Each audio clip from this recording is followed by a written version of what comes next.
Glass tile should be cut with a wet tile saw equipped with a continuous rimmed diamond blade that is made specifically for cutting glass tile.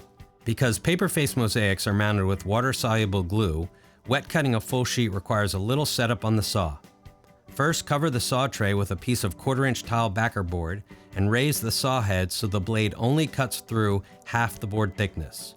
This will give you a solid, consistent support for the small mosaic tile.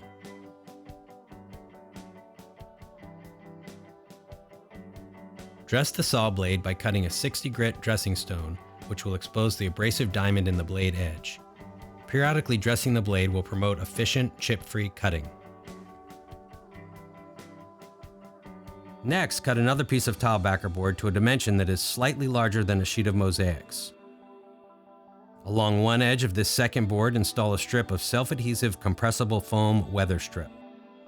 Place the tile sheet on the covered saw tray with paper side up and align the cut line with the blade. Lay the second board on top of the mosaic sheet covering the side of the cut that is going to be used.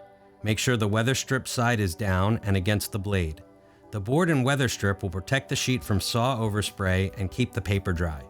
Apply enough downward pressure to compress the weather strip, which will prevent water from flowing under the board and stabilize the mosaic during cutting. Turn off the saw, carefully remove the top board, and towel dry the mounting paper. Flip the sheet over on a dry, flat surface and towel dry the back of the tile prior to installation.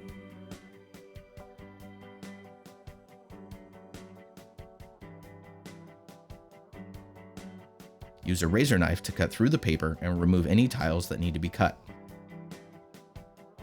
Any straight cuts can be made on the wet saw or with a pair of glass mosaic nippers. Mosaic nippers don't always make the perfect cut, but cuts around the outlets will get covered with a plate and don't need to be perfect anyway. The inside corner cuts, or L cuts, will need to be made on the wet saw.